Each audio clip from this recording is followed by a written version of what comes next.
comrades. Yeah. Good evening. My name's Councillor Anthony Kelly, Chair of the Licensing Committee, held online virtually on Tuesday, the 28th of March. This is being live streamed onto YouTube.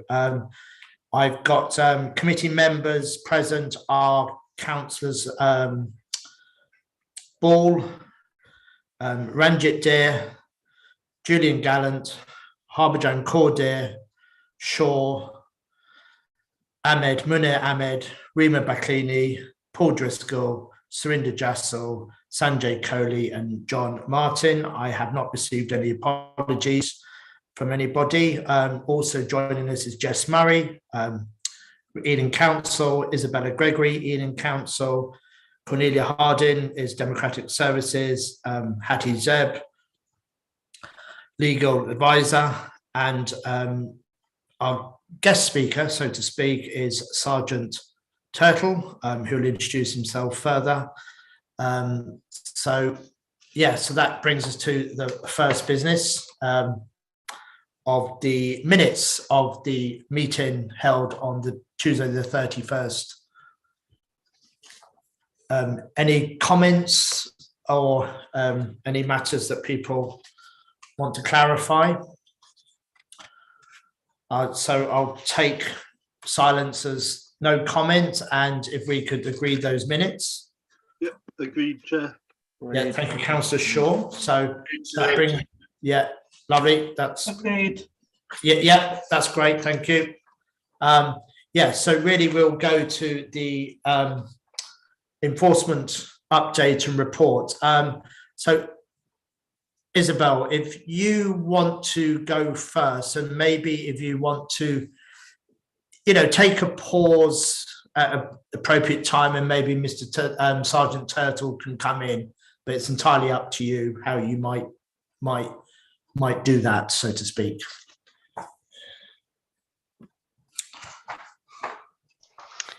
Apologies, Councillor. Okay, so were you talking to me because my connection has dropped? Yeah, so obviously the first is the licensing hearing enforcement update, but we've also got Sergeant Turtle, so obviously there might be parts that he may want to inject and add value to. So I'll leave it over to both of you.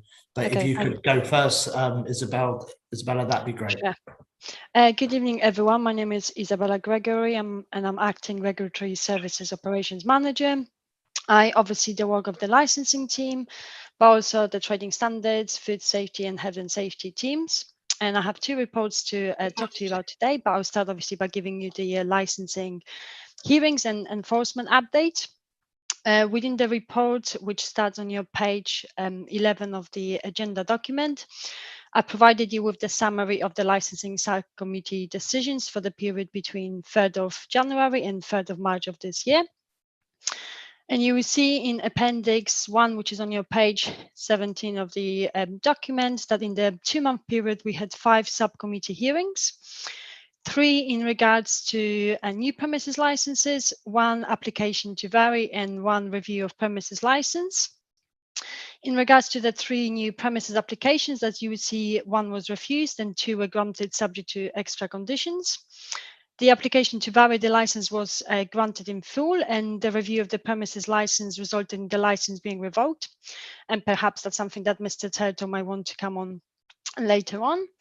It's great to see such difference in opinions and in the decisions that were issued, as it shows that the committee issues the decisions on its own cases and in line with the Act and the kind of guidance and council policies. So, Mr. Turtle, I don't know whether did you want to kind of talk perhaps about the review of the premises license, because that obviously originated by the police. Yes. Good evening, everyone. Just for everybody's benefit, I'm the head of licensing now for Ealing from the police side. In terms of that particular license, we did take into account the issues raised by this committee and by residents and by the incidents that happened at this particular premises. We believed it went over the legal threshold to take effective action. which is precisely what we did in conjunction with the council, the licensing team. So thank you very much for your support with that. And obviously, we will always take effective action when we believe that, you know, that an effective action can be taken with the evidence and information we've jointly produced, and in conjunction with residents as well. So with that particular license, I think it's an example of how well the police and the local authority work together to get a result in the court, and to, you know, bring effective action. Thank you.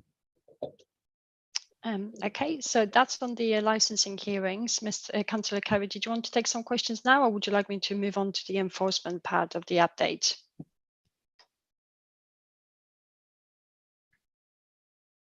I'll take it as a yes. So in terms of the enforcement, we are now in what we call our MST period, with MST referring to massage and special treatment premises, which are your kind of typical manicure, massage and sunbed premises.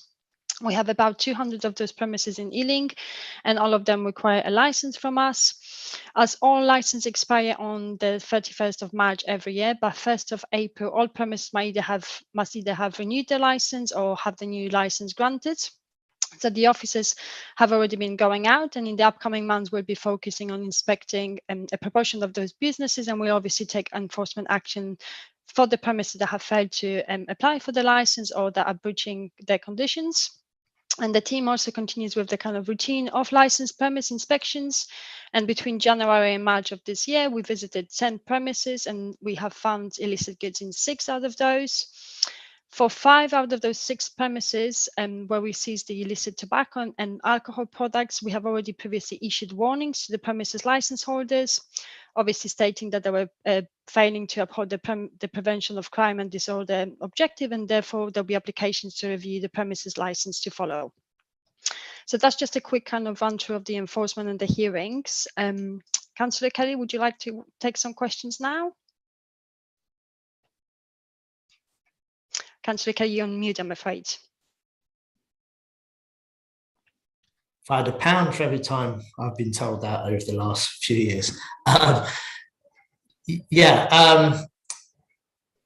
Where was I? So it sounds like the licensing subcommittee work is going to be very active in the next few months. So it might be useful actually for Sergeant Turtle just to kind of perhaps give the committee an update on the kind of new person that will be joining the team, because obviously that may mean more reviews for the committee to consider. Yes, so like the hierarchy of staff. There'll be more staff coming in to help out, which is great to see. Councillor Kelly, can I respond to that? Yeah. First of all, I'm pleased to announce to the committee that we have recruited a number of officers to come and join the licensing team.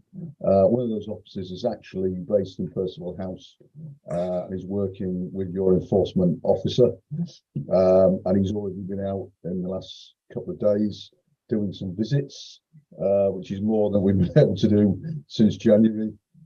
So that's an important development, and we've already identified 1 or 2 premises involved in selling certain nitrous oxide products, which we'll be investigating at a later stage. So we have, and of course, what we're looking forward to doing is having more joint enforcement visits with your enforcement officer over the coming weeks and months to ensure that all license holders on Ealing are complying with their license. So that is the plan. We're going to get a number of others in the next couple of weeks, so I would imagine that enforcement will be ramped up, and we will deal with some of the other issues that you put on the minutes and the agenda, which I can then speak to later in this meeting. Okay, I don't think I've got any indications.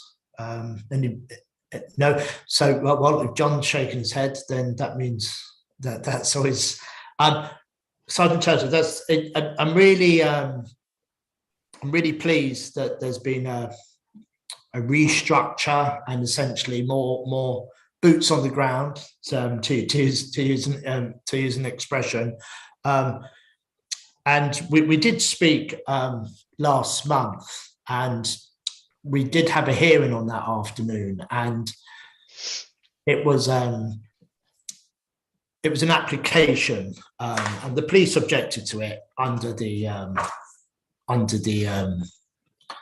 Prevention of crime. prevention of crime and disorder.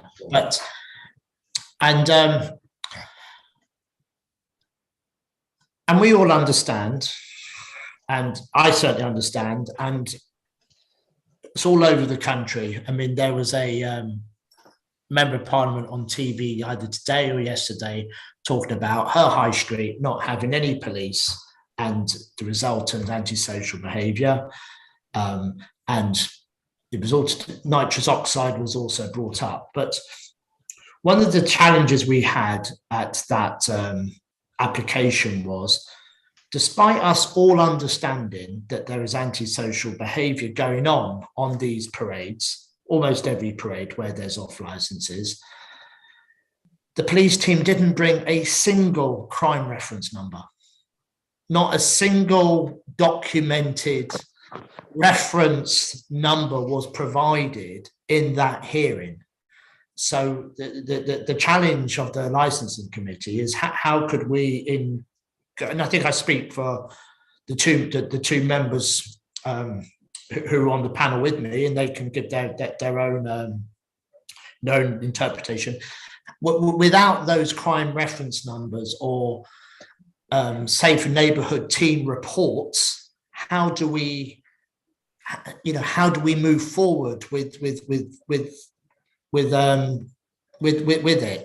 How can we not give a license if there's no actual evidence in front of us? No, I completely understand that.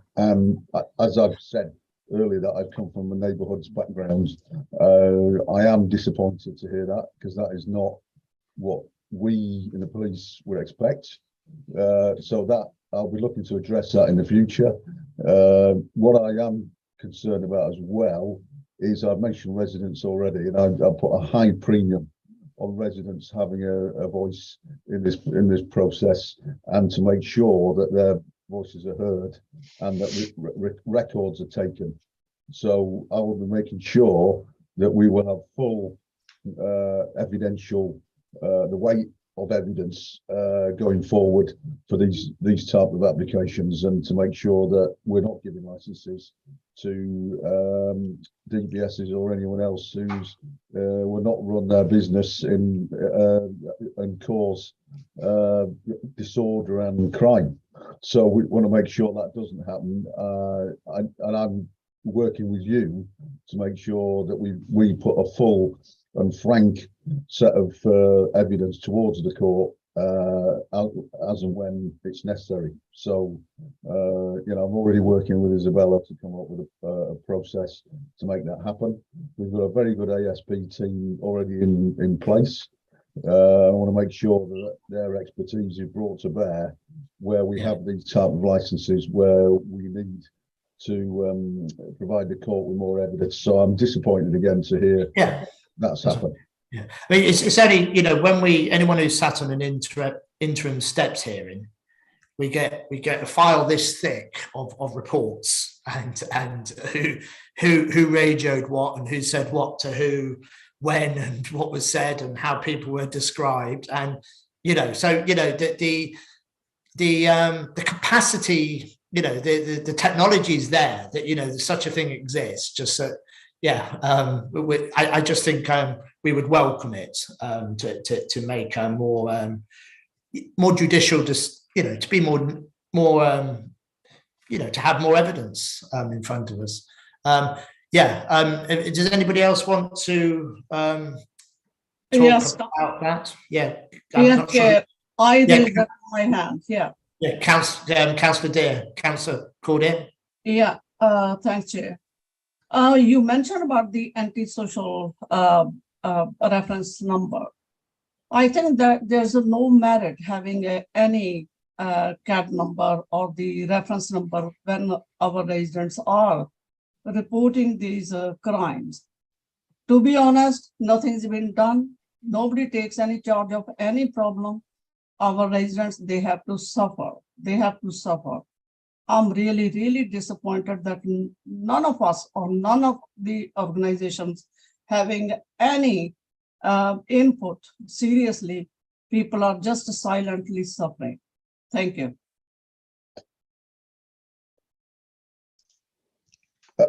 You want me to get? For me to answer that. Thank you, Councillor Dear. Yeah. I completely understand the councillors' frustration, and we need to do better to record crime. We need residents to report crime, report ASB, and we need to ensure our neighbourhood officers go around there and put crime reports on when the crime is being alleged, and following that crime report up. So I've already discussed one particular incident with the council already and looking at reviewing our procedures. So it's an area that I'm looking to improve and build trust and confidence with residents and with themselves and with the council. Okay. Appreciate. Thank you. Look forward.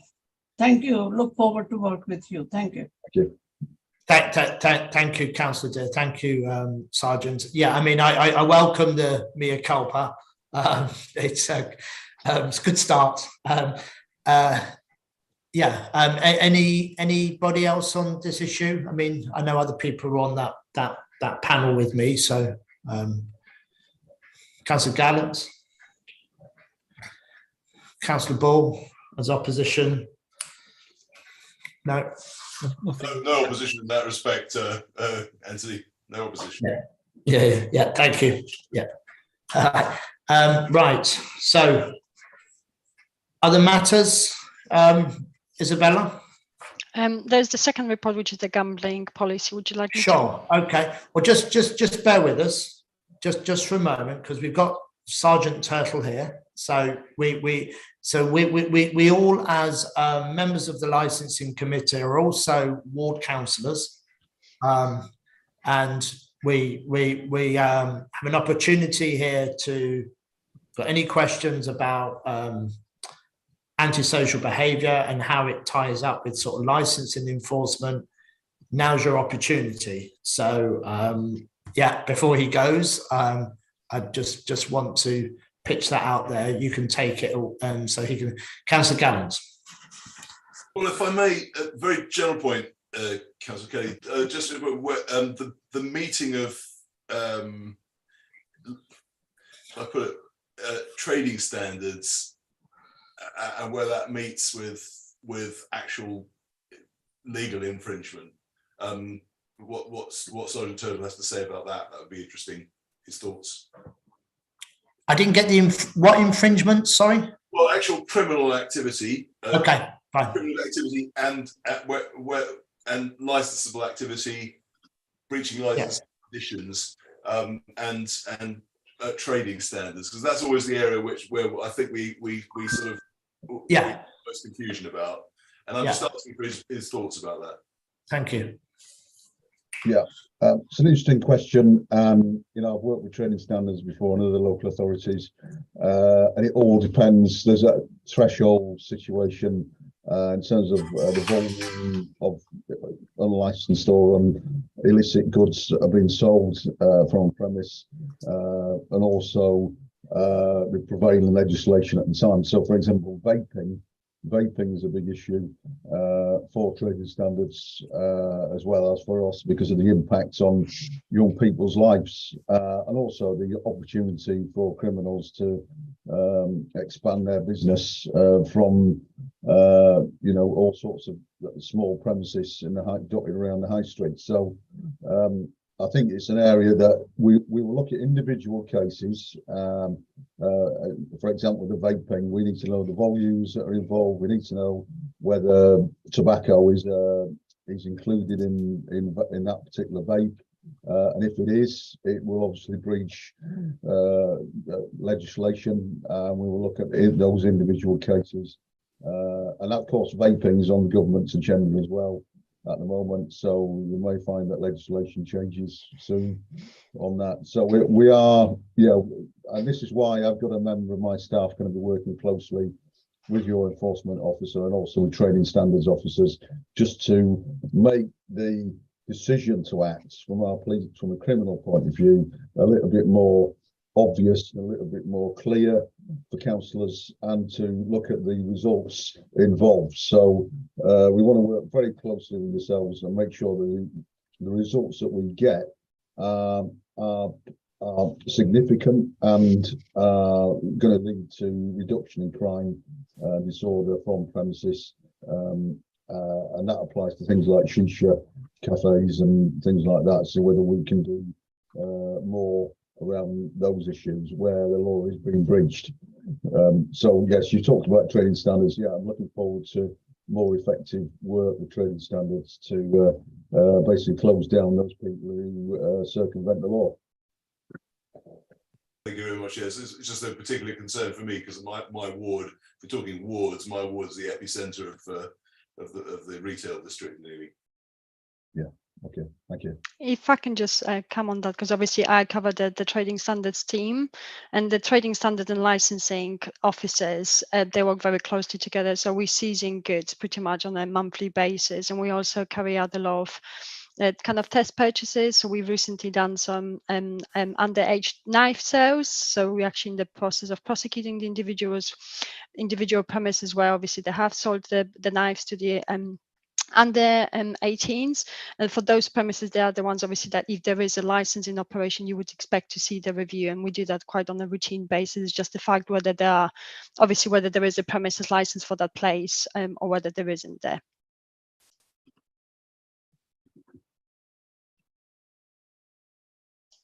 Councillor Kelly, you're on mute again, I'm afraid. Councillor Ball with his hand up. Councillor Ball. Yes, thanks. So yeah, as you kind of widened it more broadly, I thought I'd chip in on a different type of ASB, although you did actually mention this in your answer, Sergeant Turtle, which is the ASB associated with the shisha lounges on the edges of industrial areas.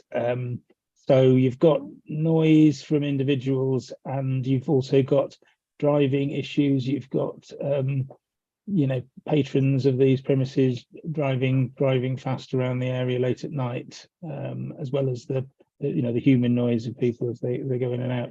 I just wondered how you know, how involved the police can be on those sorts of issues, which are a particular problem around Park Royal, but also other bits of the north of the borough.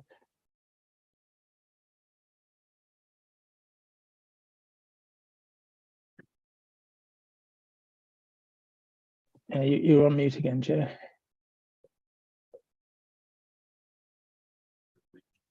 Go ahead, Sergeant Turtle. Okay. I was wondering if Isabella was going to take that one on. Well, yeah. So from our point of view, yes, I mentioned shisha cafes. There's a number of issues involved. ASB, you've quite rightly mentioned the noise, the smell, the numbers of people attending late into the night. So the impact on the community is significant, and I completely accept that. What I will look at doing is working with our neighbourhood colleagues and asking the council to get residents, or ask residents to contact us as and when these issues arise. So we do have a number of officers out later in the evenings up till midnight, potentially 1 o'clock.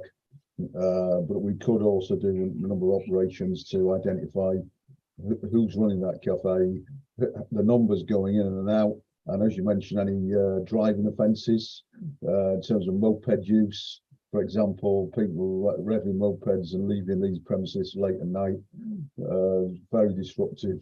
And so having a plan around that, and Chair, I've had a look at the agenda, and I'm currently working out a plan for across the whole borough, looking at how we can effectively deal with shisha lounges with your support and cooperation, and to actually bring these people to the courts in one way or another under the ASB Act. I mean, that's for you. So it'll be interesting to know we have a volume of people watching online, but obviously we don't want you to give away any operational intelligence.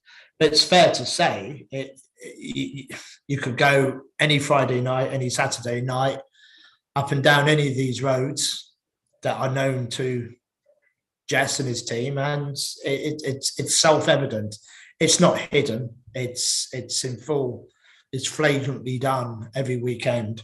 One of the councillors online lives just around the corner from there, so you know it's a permanent, regular issue. So, thank you, Councillor Jassel. Yes, hi, good evening.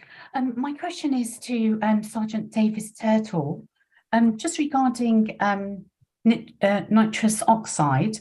Is it now basically a criminal offence if you are found in possession of it? It is. It's treated like any other substance under the drugs regulations and drugs offences.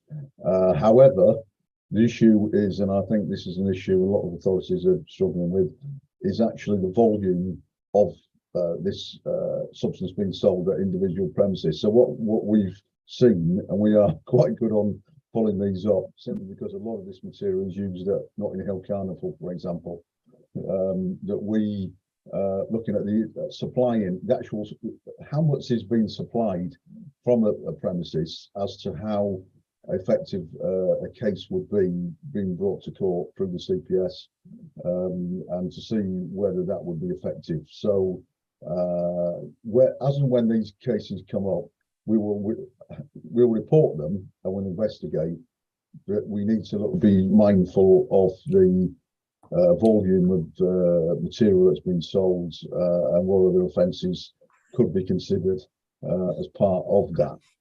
So there may be other licensing offences that go with that supply. So I can't give you a chapter and verse answer to this at the moment, but I'm happy to take it away and respond to that at another meeting or a written reply. If I can just add to that, so at the moment, actually, you can sell the canisters at the retail shops. It becomes a criminal offence if the premises that are selling it, they know that it's going to be used for obviously for drug purposes rather than other purposes. So it's very difficult to enforce, and it's the same from the trading standards perspective. How do we show whether the business owners know that they're obviously providing it for criminal activities rather than for the purposes that they can be provided for at this stage? I think we'd welcome some statutory legislation on this. I've got indication from Jess. I'll take him first, and I've also got Councillor Backlini indicating. Jess, if you want to. I was just going back to the previous. I put my hand up when we were discussing shisha. I just wanted to add, Councillor, since the last meeting where we had James and Emma from the OPDC, we've had a partnership meeting on shisha, which involved kind of Isabella and her team, my ASB team, James and others from other parts of the council, and another police officer, acting inspector. So to be fair, we haven't had many conversations with Sergeant Turtle in relation to our quite ongoing approach to shisha. We probably need to get David involved in that conversation. But just as an update for you, we've started effectively we're going to have monthly meetings in the run up to the summer to kind of share information and intelligence on the back of the previous licensing meeting that we had with James. So that process has taken place now, and we've got a working group on that front. Well, I'm pleased that that's happened. Councillor Backlini, you got your hand up? Yeah. Hello. Go ahead. Yes. Hi. Hi, Sergeant. One of the main questions I'd like to ask tonight is about street drinking, and specifically knowing that there are no blanket restrictions regarding street drinkers, but this is becoming quite worrying because it's directly connected nowadays with the antisocial behavior. So will there be any special measures? Because it's becoming quite concerning in some areas in our borough. Thank you. Well, I mean, just to clarify, I think street drinking is unlawful.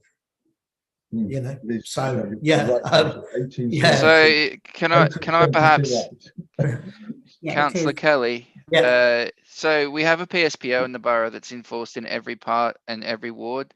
So it doesn't bar public drinking, because obviously not all people drinking in public cause antisocial behaviour.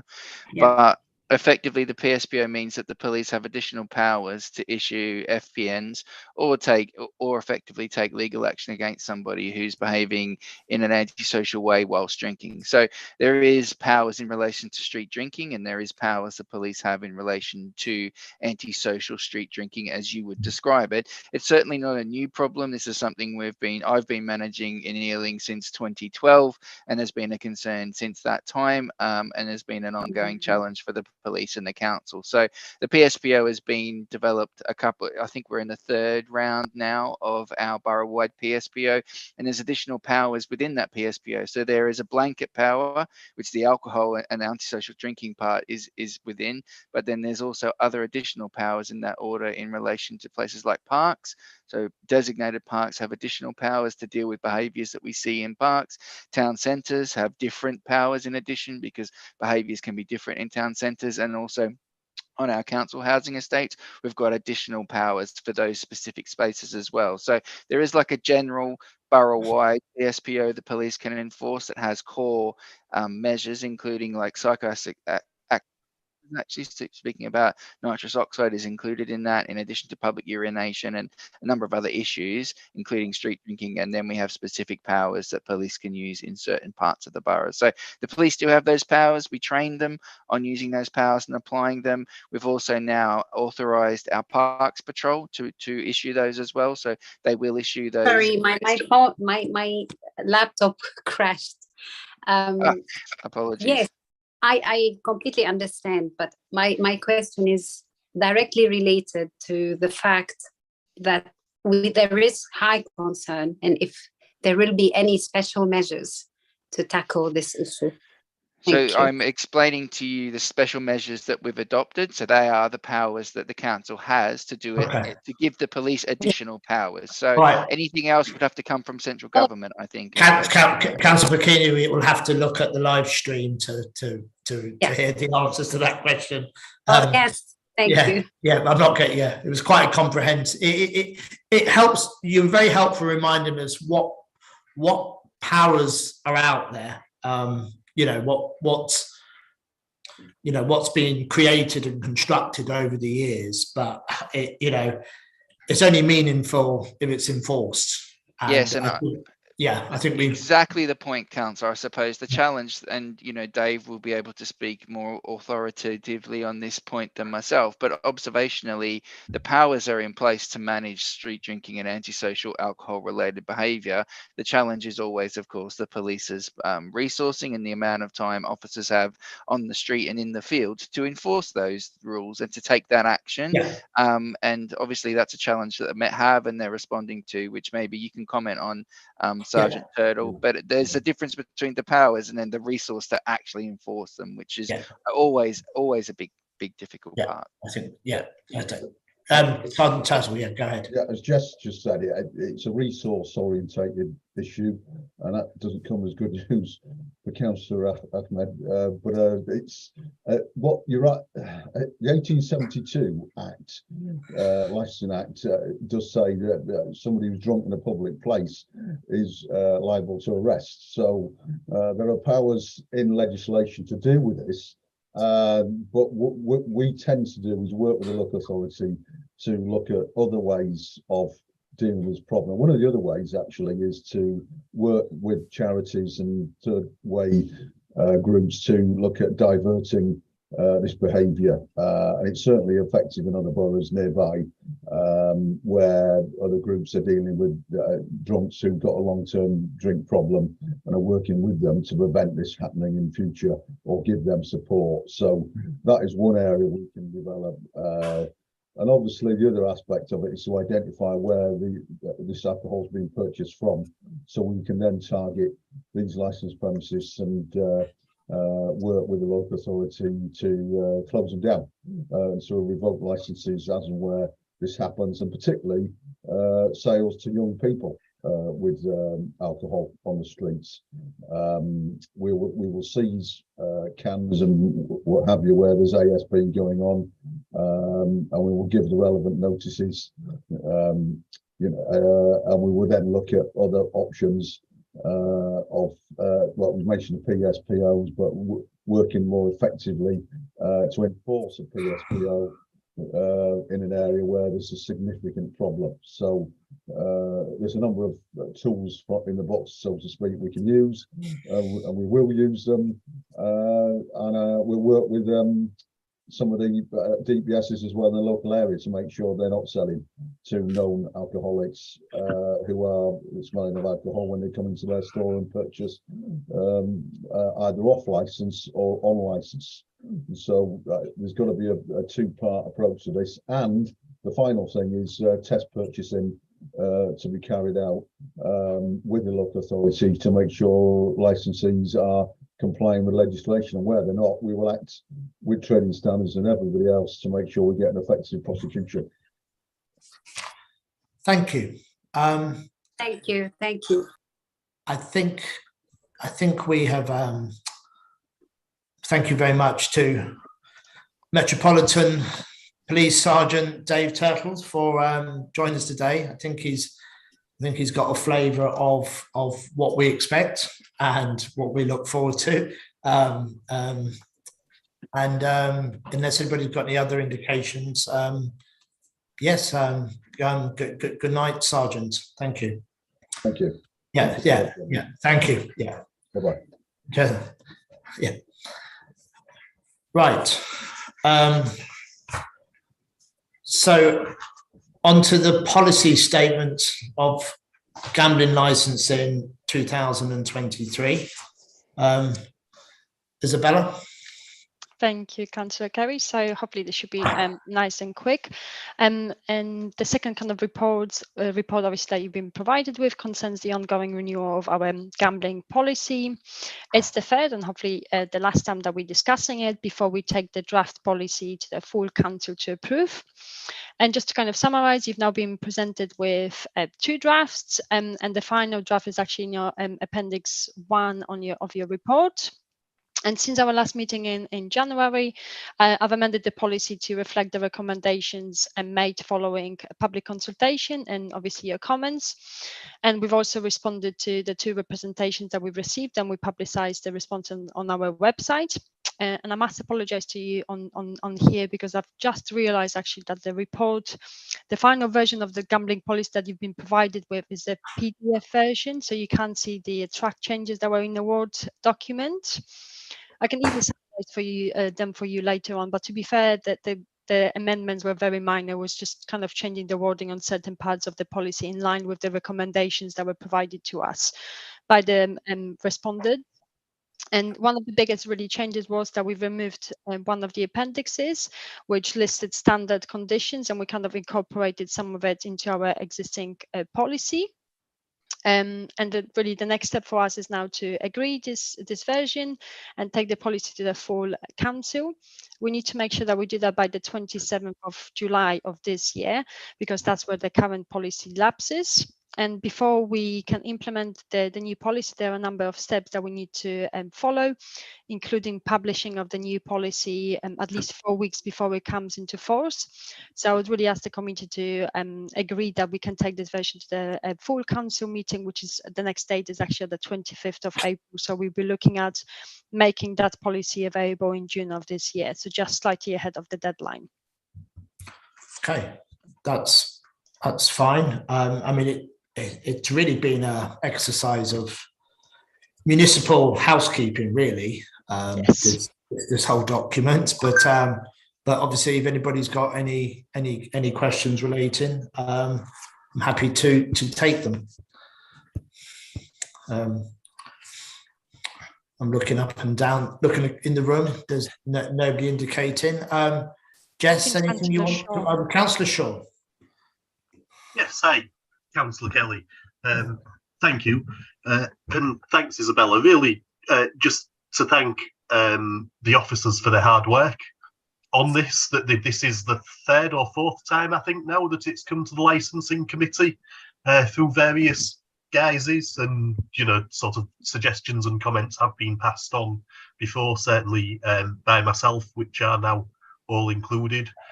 Whether it makes the report stronger or not, I'll leave that to others to decide. But nevertheless, I think that we have looked at this a number of times, and I would just sort of like to put on record my thanks, and say that having looked at it again, this is a good document that I'm now happy to go to full council as needed. Perfect. Thank you. Lovely. Happy to echo that, but Councillor Gallant, I'm sure he'll echo that, but he has I will echo that too, and thank you very much, Isabella, for your clarity and for maintaining that sort of attention to detail, which we much appreciate. Thank you. Yes. Yeah. Councillor Ball's nodding as well. Let the record show. I am indeed, yes. All parties support. I also felt that this is a very good report. Well done, Isabel. Thank you. Thank you, Isabel, as well. Okay. Yeah, that's very that's very useful. Yes. Right. So we have to Chair. I'm not sure that is that you, Harbhajan? Councillor Yes, Paul? it's me. It's me. Yeah. Yeah. Just as we heard this morning in the news, William Hill, nothing to do with this report. Nothing to do with this report. Just asking this question to probably Jess or Isabel. William Hill, they've been fined 19.6 billion pounds of fines of money laundering. I, to be honest, completely innocent about this business. How people can have a money laundering while they are betting? Do you have any idea, or can you give us some points to understand? What I'll do, just hold that. Before we take that, I want to just sort of let me pass this document, so to speak. What do we formally need to do, Cornelia or Hattie? Just say yes. We recommend the report to go forward. Is that correct? Yeah. Yeah, we seem to have consensus. So yes, so that's that formally done. Agreed. Thank you. So yes, if you want to take, like you say, it's slightly ultra vires to the committee, but if you've got any view, that would be great. But obviously, it's done online, and it's not done sort of within licensed premises, is my understanding. So I don't know. I know when they banned when they reduced the overall large stakes on fixed odds betting, that one of the arguments around it was that a lot of the money put through those machines was from, spoils of crime in effect. And so putting it through one of those machines, whatever money came out, legitimized it. So there is a school of thought, even on a premises basis, that the gambling is a measure through which you can effectively launder money. But that was one of the arguments that supported taking the minimum stake down to £2, because effectively it made it no longer a viable option for people to use that. But into the world of internet and online gambling and banking, I'm not an expert on any level, Councillor Kelly, so I wouldn't take any feedback on me on that one. I don't know, Isabella, whether you have any insight into that. I assume you would be like me, fairly local and low level, right? No, sorry. There's nothing that I can add on, obviously, onto it. But it's something that probably the police will have to look into as well, because they hold a number of licenses across all of the boroughs. So perhaps they need to be thinking about whether they should be taking any action. But that will be very much on the police to look into rather than us. And I suppose the only other thing I would add is that there's a difference between criminal money laundering and what I think, I haven't read the report on William Hill, but effectively not having the auditing and the right checks and balances in place to demonstrate that people aren't making use of your service for laundering. So there's a difference between effectively committing a crime, but as opposed to running a system that isn't as tight as people would like it to be in terms of how it measures and understands things. Councillor Ball's got his hand up. Maybe he knows the answer though. Yeah. Yes. So well, the first thing to say is that particularly online, you can bet on very short odds on things. You can bet on things that are almost kind of 100% certain. So if you put thousands of pounds on it not knowing on a particular day in August or something, you'll get a very an almost certain return. So that's how it works. That's how gambling works for money laundering, is putting things on in a way that's not particularly risky, but it's just you're putting the money in and you're getting pretty much the same money out. You're getting kind of slightly more out than you put in, but essentially you're just putting the money into the William Hill or whatever and getting it out again. So it's like a very low interest rate. Effectively, yeah. So the as I understand it, the prosecution of them, it was a combination of things. It was they weren't making proper checks on the customers putting in large sums of money. So that could be used for money laundering, but also there was a consumer protection angle. I think the bit that was in the story I saw was that a new customer opened an account and gambled 20,000 pounds in 20 minutes. And they just said fine, they took the money. Don't you have to pay before you bet? Don't you have to pay first? Yes. Yeah. So they put the money in, so they transferred the money in off a debit card and lost it all in a few minutes. And that's the problem, is there's no so the modern online betting is actually a lot more dangerous than the fixed odds betting terminals in the betting shops that were the problem a decade ago or longer, because there's really as it stands, there's nothing to stop people putting very large amounts of money in and then losing it, but so those are the sort of opposite end of the scale in terms of getting back, pretty much being almost guaranteed to get back the money you put in, and on the other end of the scale, gambling and losing it all. But the thing that's in common between the two is that William Hill and I think other players in the industry haven't been making sufficient checks that the money is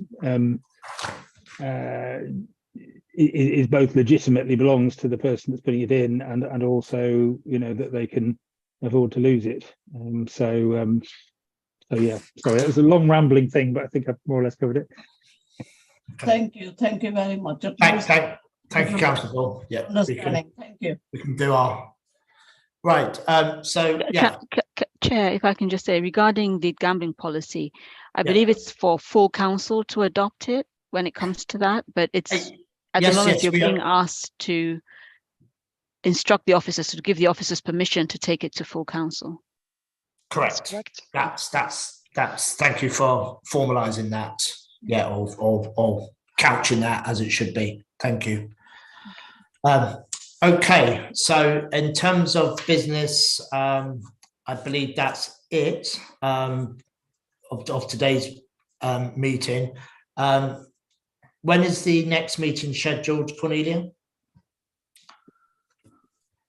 Of the licensing committee?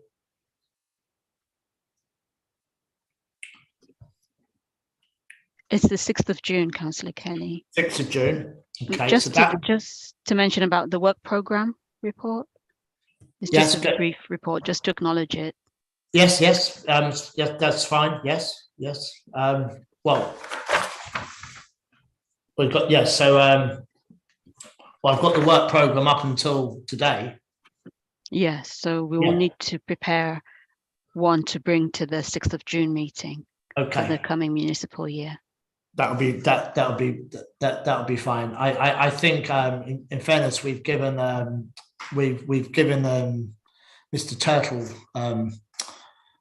some duties to come back to us with. He's still there, so I think we can aim to get a report back from him, and maybe Jess can also with the work with Park Royal as well. But if anybody wants to add some comments as to what to put in, please let me know.